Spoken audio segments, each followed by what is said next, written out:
आज 18 जून मंगलवार चलत जाणी ना आज दिन सबकि टॉप न्यूज अपडेट देश विदेश आरंभ कर ओडिशार समस्त गुरुत्वपूर्ण खबर जापर आज वीडियो न्यूज देखा पूर्व आपण मान अनुरोध आपण मैंने प्रत्येक दिन 45 मिनट व्यायाम करूँ आउ निजक फिट रखुँ आमको हृदय भल पाते वीडियो गोटे लाइक कर चैनल को सब्सक्राइब कर दिंतु चलतु नजर पकड़ा आज खबर उपर।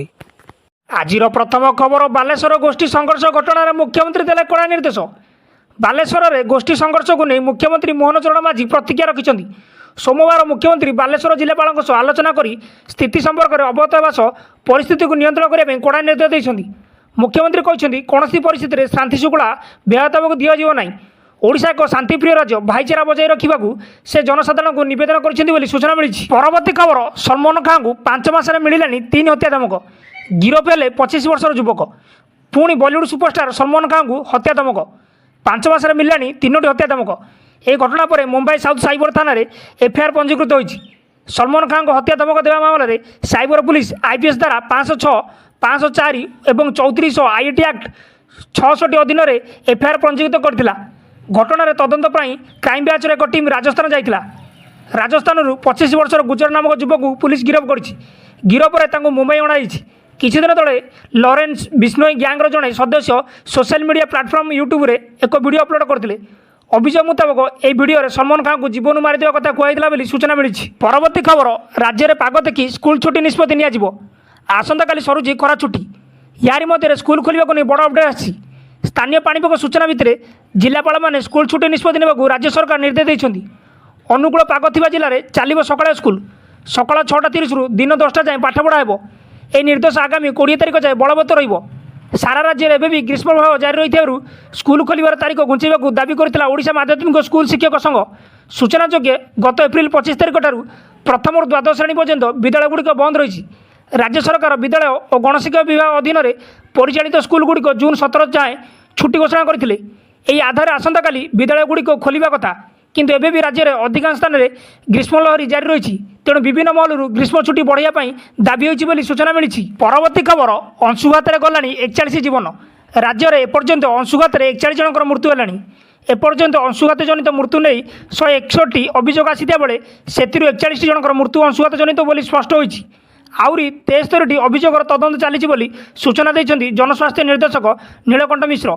राज्य में चलित वर्ष एपर्यंत अंशुघात 41 जनकर मृत्यु घटी।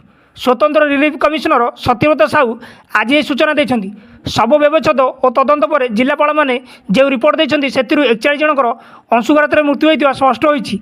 आउ किसी स्थान रिपोर्ट आसी ना। आहरी 3-4 दिन खरा हो पारे।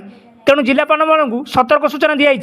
तेबे जून 3 तारिख एपर्यंत अंशुघात जनित अभियोग आसी ना बोली एसआरसी कहते। भुवनेश्वर स्थित आंचलिक पाणीपाग केन्द्र निर्देशका मनोरमा महांती कहते उपकूल ओडिशा ताती आहरी 3-4 दिन कलबल कर संपूर्ण ओडिशा रे मौसुमी अग्रसर होगाकू आहरी समय लगे। आगामी 5 दिन जाए दक्षिण पश्चिम ओडिशा रे वर्षा संभावना रही। बरगड़, झारसुगुड़ा, संबलपुर में प्रबल वर्षा संभावना रही। जून 1 रु आज जाए राज्य में 41 शतकड़ा निआंटिया वर्षा रेकर्ड होती सूचना मिली। परवर्ती खबर हठात बदलीगला स्मार्ट सिटी पाग। राजधानी भुवनेश्वर में प्रबल वर्षा 2 जिला को अलर्ट। भीषण खरा पर आज बदली पाग। राजधानी में घड़घड़ी बिजुली सांग को वर्षा बन होती। वर्षा जो 3 घंटा 2 जिला को अलर्ट जारी कर दिखाई। पाणीपागर पूर्वानुमान कहुला जे राजधानी भुवनेश्वर में मौसुमी प्रभाव देखा मिले। एथि आज पाग अनुकूल रही। राजधानी भुवनेश्वर समेत राज्यर खोर्धा, गंजाम जिलार किसी स्थान में वर्षा होती। सूचना अनुसार राज्यर विभिन्न अंचल में जारी रही मौसुमी वर्षा। वर्षार परिमाण, पवनर दिग और तापमात्रा ह्रास मौसुमीर ओडिशार प्रवेश संभावना वृद्धि कर। दक्षिण ओडिशार अधिकांश अंचल में मौसुमी वर्षा सांग पाग मेघुआ रही। आज ओडिशार दक्षिण पश्चिम मौसुमी वायु प्रवेश कर। गत 36 घंटा हे सब अंचल लगी रही वर्षा।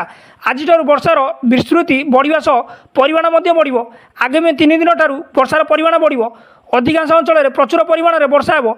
या दृष्टि रखी 2 जिला को येलो वार्निंग जारी करिछि पाणीपाग केन्द्र बोली सूचना मिली। खबर ट्रेन दुर्घटना प्राण हरैଥିବା ବ୍ୟକ୍ତିଙ୍କ परिवार वर्ग को सांत्वना देले मुख्यमंत्री। ट्रेन दुर्घटना प्राण हरैଥିବା ବ୍ୟକ୍ତିମାନଙ୍କ ପାଇଁ मुख्यमंत्री शोक। पश्चिमबंगर नुआजल पाईगुड़ी घटी ट्रेन दुर्घटना प्राण हरैଥିବା ବ୍ୟକ୍ତିମାନଙ୍କ ପାଇଁ मुख्यमंत्री श्री मोहन चरण माझी गभीर दुख प्रकाश କରିଛନ୍ତି। ए घटना अत्यंत दुखदायक बोली कहवा सहित मृत व्यक्ति परिवार वर्ग समवेदना प्रकाश कर मुख्यमंत्री श्री माझी आहत व्यक्ति मानकर आशु आरोग्य कामना कर सूचना। परवर्ती खबर वृद्धि पाइला रेल दुर्घटन में मृतक परिवार और आहतों घोषणा होता अनुकंपामूलक सहायता राशि परिमाण। पश्चिमबंग घटी रेल दुर्घटन में एपर्यंत 15 जन मृत्यु घटी खबर सामना को आसीता बेले 60 जन आहत होता सूचना मिली। प्राण हरता व्यक्ति प्रति प्रधानमंत्री नरेंद्र मोदी गभीर शोक प्रकाश करने सह मृतकों परिवार को प्रधानमंत्री जातीय रिलीफ पांठि 2 लाख टंका और आहत मानक 60,000 टଙ୍କା लेखाएं अनुकंपामूलक सहायता राशि घोषणा कर दुर्घटनार जांच पर रेलमंत्री अश्विनी वैष्णव बाइक साहाय्य घटनास्थल जा पहुंची जाइछन्ति। एठारे रेलमंत्री अन्य अधिकारी मानक सहित दुर्घटनार जांच करुछन्ति। एसहित रेलमंत्री मृतक परिवार को और आहत मानक घोषणा होता अनुकंपामूलक सहायता राशि परिमाण को वृद्धि कर देइछन्ति।